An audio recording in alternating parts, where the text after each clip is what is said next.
इस वीडियो में देखेंगे रेलवे ग्रुप डी परीक्षा 2025 के लिए टॉप प्रीवियस ईयर का क्वेश्चन जो कि बार बार पूछे जाते हैं। तो बिना टाइम वेस्ट शुरू करते हैं। पहला प्रश्न है, निम्नलिखित में से कौन सा पदार्थ जैविक आवर्धन यानी बायोलॉजिकल मैग्नीफिकेशन को दर्शाता है? तो इसका उत्तर होगा ऑप्शन ए, रासायनिक कीटनाशक यह बायोलॉजिकल मैग्नीफिकेशन को दर्शाता है। देखिए, खाद्य श्रृंखला के उच्च पोषक स्तरों पर कुछ रासायनिक पदार्थों या विपाशक पदार्थों के निर्माण की प्रक्रिया को जैव आवर्धन यानी बायोलॉजिकल मैग्नीफिकेशन कहा जाता है। इसे जैविक आवर्धन भी कहा जाता है। ऐसे संदूषक भारी धातु जैसे पारा, आर्सेनिक और कीटनाशक पदार्थ पॉलीक्लोरिनेटेड और बाइफिनाइल और डीडीटी होते हैं। डीडीटी शायद आपने सुना हो। यह होते हैं जिन्हें रासायनिक कीटनाशक के रूप में दर्शाया जाता है। और यह ऑप्शन ए यह आपका बायोलॉजिकल मैग्नीफिकेशन हो गया। देखिए, यह रेलवे ग्रुप डी 2022 का प्रश्न था। अगला, माइक्रो प्रोसेसर की गति को किस के रूप में जाना जाता है? तो उत्तर होगा ऑप्शन ए, घड़ी के रूप में, घड़ी की गति के रूप में। और यह रेलवे एनटीपीसी 2021 का प्रश्न है। देखिए, माइक्रो प्रोसेसर जिस गति से निर्देशों को निष्पादित करता है उसे घड़ी की गति यानी क्लॉक स्पीड कहा जाता है। क्लॉक स्पीड मेगाहर्ट्ज या गीगाहर्ट्ज में मापी जाती है। तो यहाँ से ये लाइन भी याद रखिएगा। फिर अगला प्रश्न है, सेरीकल्चर शब्द निम्नलिखित में से किससे संबंधित है? तो उत्तर होगा ऑप्शन बी, रेशम की खेती से सेरीकल्चर संबंधित है। यह रेलवे एनटीपीसी का प्रश्न है। देखिए, सेरीकल्चर अभी पता चला कि रेशम कीट पालन उसके अध्ययन से संबंधित है। और पीसी कल्चर, यहाँ जो ये पीसी कल्चर है यह मत्स्य पालन का अध्ययन मत्स्य पालन को पीसी कल्चर कहा जाता है। फिर अगला है एपीकल्चर। एपीकल्चर आपका मधुमक्खी पालन का अध्ययन को कहा जाता है। और आखिरी है ईवी कल्चर। ईवी कल्चर आपका हो जाएगा पक्षी पालन से। तो देखिए, एक प्रश्न के बाद हम इससे 3 और प्रश्न बन गया, पीसी कल्चर, एपी कल्चर और एवी कल्चर। एपी कल्चर और पीसी कल्चर जरूर याद रखिएगा, इससे प्रश्न बनेगा। अगला, कौन सा एक शुद्ध पदार्थ है? यह प्रश्न रेलवे ग्रुप डी 2018 के पहला शिफ्ट का है। तो इसमें मीथेन, ऑप्शन बी मीथेन एक शुद्ध पदार्थ है। देखिए, मीथेन शुद्ध पदार्थ है। यह पृथ्वी की सतह के नीचे पेट्रोलियम पदार्थों के साथ प्राकृतिक गैस के रूप में पाई जाती है। यह दलदली भूमि में मिलती है, इसलिए इसे मार्स गैस भी कहा जाता है। तो प्रश्न बनेगा कि मार्स गैस किसे कहते हैं? तो मीथेन गैस को ही मार्स गैस कहते हैं और यह शुद्ध पदार्थ है। याद रखिएगा, ये ऐसे प्रश्न ग्रुप डी में पूछे जा रहे हैं तो फिर रिपीट होने का बहुत चांस रहता है प्रीवियस ईयर का प्रश्न का। अगला, आवर्धन की इकाई क्या होती है यानी मैग्नीफिकेशन का? तो इसका सही उत्तर होगा ऑप्शन सी, इसकी कोई इकाई ही नहीं होती है मैग्नीफिकेशन यानी आवर्धन का। यह प्रश्न ग्रुप डी 2022 का तीसरा शिफ्ट का है। देखिए, इसकी मैग्नीफिकेशन की तो कोई इकाई नहीं होती है क्योंकि आवर्धन 2 समान मात्राओं का अनुपात होता है। कारण अगर पूछ देगा तो यही कारण है कि यह 2 समान मात्राओं का अनुपात होता है। अगला, हुसरी प्रदर्शन निम्नलिखित में से किस राज्य से संबंधित है? तो उत्तर होगा ऑप्शन डी, असम राज्य से हुसरी या इस प्रकार हुसरी दोनों हुसरी ही है कि तो असम राज्य से संबंधित है। देखिए कैसे हसोरी रंगो रोगाली बिहू का एक महत्वपूर्ण घटक है यानी पाठ है। इसमें हुसौरी मंडली ढोल पेपा गगन और ताल के साथ गीत गाते हैं जो बिहू पर्व के दौरान घर घर जाकर युवकों द्वारा गाया जाता है। इस मंडली में मुख्यतः युवा पुरुष व महिलाएं शामिल होते हैं। तो हुसरी यह एक प्रदर्शन किया जाता है, बिहू का पाठ है, घटक है। अगला, अर्थशास्त्र में इनमें से कौन सा कथन सही नहीं है? तो देखिए इकोनॉमिक्स में अर्थशास्त्र में दिए गए ऑप्शनों में से ऑप्शन बी यह आपका कथन सही नहीं है। लंबे समय में सभी इनपुट नियत यानी फिक्स होते हैं, तो यह सही नहीं है। बाकी दिए गए ऑप्शन तीनों औसत नियत लागत वक्र का ढालन नीचे की ओर होता है, यह सही है। औसत नियत यानी औसत फिक्स अगर होता है तो वक्र का ढालन नीचे की ओर होता है। और ऑप्शन सी आपका कुल लागत, कुल परिवर्तित लागत और कुल नियत लागत का योग होता है, तो यह भी सही है। तो देखा जाए तो ऑप्शन ए बी को छोड़ाकर C D, option A C D आपका सही है और बी गलत है। लेकिन क्वेश्चन के अनुसार यह कथन सही नहीं है, तो राइट आंसर बी हो जाएगा।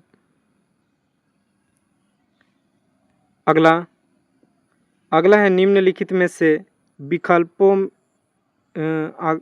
कौन सा आकाश में एक तारामंडल नहीं है? तो इसका सही उत्तर होगा ऑप्शन सी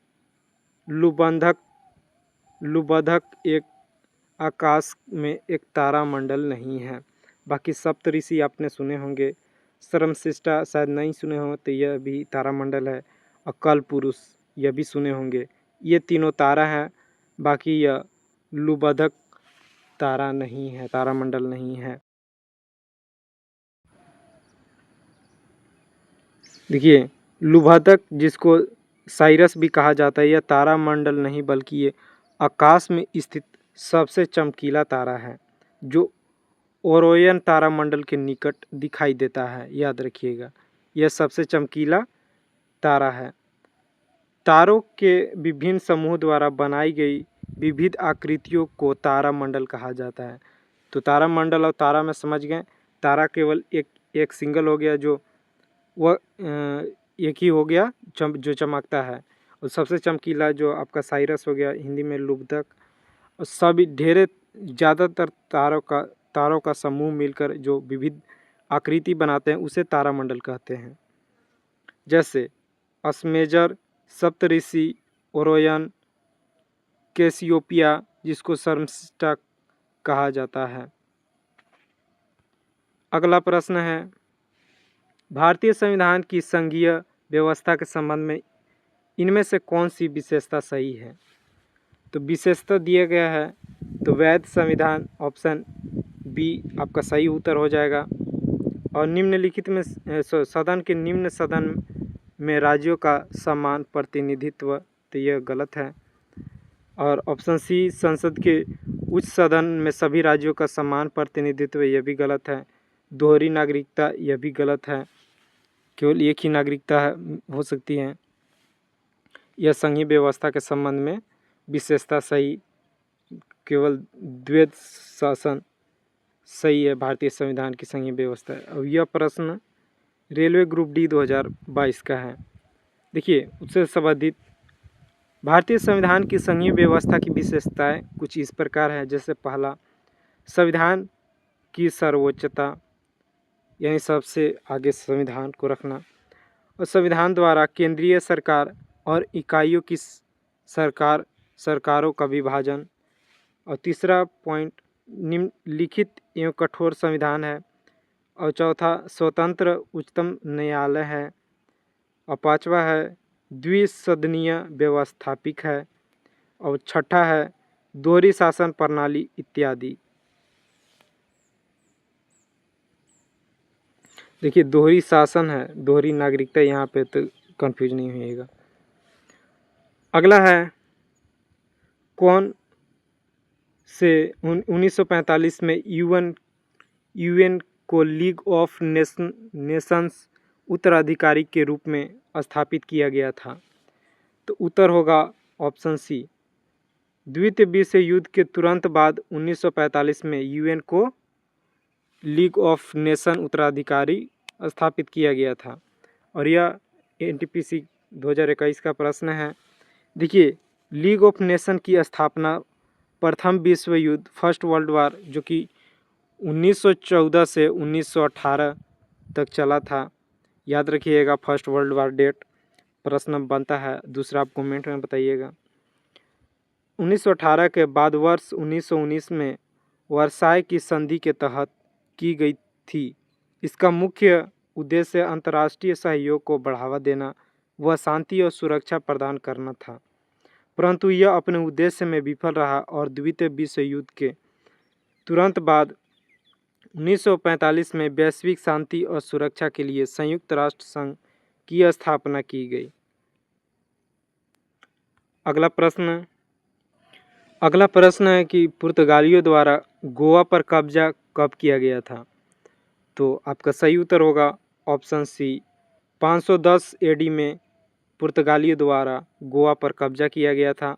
देखिए यह प्रश्न 2 बार रिपीट हुआ है, पहले ग्रुप डी 2018 में पूछा गया था, फिर एनटीपीसी 2021 में, और ज़्यादा चांस है कि इस बार के ग्रुप डी एग्ज़ाम में पूछा जाएगा, तो याद रखना लोग प्रश्न है। भारत में पुर्तगालियों द्वारा गोवा पर कब्जा 1910 ईस्वी में किया गया था और पुर्तगाली वायसराय अल्फांसो द अलबुर्क ने 1510 ईस्वी में बीजापुर के सुल्तान यूसुफ आदिल शाह को हराकर गोवा को अपने कब्जे में कर लिया था। तो प्रश्न एक और बनेगा कि किसको हराकर गोवा को कब्जा कर लिया गया था? तो बीजापुर के सुल्तान यूसुफ आदिल शाह को। अगला प्रश्न है मोहम्मद गौरी की सेना और पृथ्वीराज चौहान के बीच 2 बार युद्ध हुआ, जिसमें कि दूसरी लड़ाई पृथ्वीराज चौहान हार गए और उनके राज्य पर कब्जा कर लिया गया। तो वह दूसरा युद्ध हुआ था, आपका सही उत्तर होगा ऑप्शन डी, तराइन का युद्ध। और यह प्रश्न रेलवे ग्रुप डी 2018 का है। देखिए तराइन का युद्ध, यह प्रथम युद्ध 1991 में पृथ्वीराज चौहान और मोहम्मद गौरी के मध्य, जिसमें गौरी हार गया था और पृथ्वीराज चौहान जी जीत गए थे। इसके बाद गौरी हार के निराश में उसने बड़ा विशाल योद्धा तैयार किया और बिना भनक लगे उसने एक बैक अटैक कर दिया पृथ्वीराज चौहान को पर। तराइन के द्वितीय युद्ध यानी तराइन का दूसरा युद्ध हुआ जिसमें गौरी ने अचानक अटैक किया और इसके लिए पृथ्वीराज चौहान तैयार नहीं थे। तो 1192 में हुआ और यह तराइन का द्वितीय युद्ध था, जिसमें गौरी ने पृथ्वीराज चौहान को हरा दिया था और उनके राज्य दिल्ली और एवं अजमेर पर अधिकार कर लिया था। अगला प्रश्न है सिंधु घाटी सभ्यता का निम्न में से कौन सा स्थल पंजाब यानी भारत वाले पंजाब में स्थित है? पंजाब देखिए एक पाकिस्तान में भी है और भारत में भी है। जब भारत पाकिस्तान अलग नहीं हुआ था तो पूरा जो पाकिस्तान में पंजाब है और भारत में बहुत बड़ा राज्य था पंजाब, एक प्रांत था पंजाब। तो इसका सही उत्तर होगा ऑप्शन डी, रोपड़। भारत के पंजाब में रोपड़ स्थल है, वह सिंधु घाटी सभ्यता का स्थल है। रोपड़ देखिए खोज इसका 1950 ईस्वी में बीवी लाल के द्वारा की गई। इसमें प्रश्न बनता है कि किसने खोज किया था, अति पूछेगा कि रोपड़ की खोज 1950 में जो सिंधु घाटी सभ्यता का स्थल है किसने किया था? तो बीबी लाल के द्वारा किया गया था। यह स्थल पंजाब के रोपड़ जिला में सतलज नदी के तट पर स्थित है। नदी अक्सर पूछा जाता है कि यह स्थल किस नदी किनारे है, तो सतलज नदी याद रखिएगा, रोपड़ जिले उसके किनारे है। यहाँ से मनुष्य के साथ पालतू कुत्ते दफनाए जाने का साक्ष्य मिला है, यानी इससे पता चलता है कि वहाँ के लोग पालतू जानवर में कुत्ते पालते थे। वीडियो यहीं तक है। ये जितने भी प्रश्न हैं बहुत ही महत्वपूर्ण हैं, इसे 2 बार ज़रूर रिपीट करिएगा और अगर दोस्तों के साथ शेयर करना हो तो ज़रूर करना। वीडियो अच्छा लगा हो तो प्लीज़ चैनल सब्सक्राइब करना। ऐसे ही वीडियो लेकर आता रहूँगा डेली। धन्यवाद।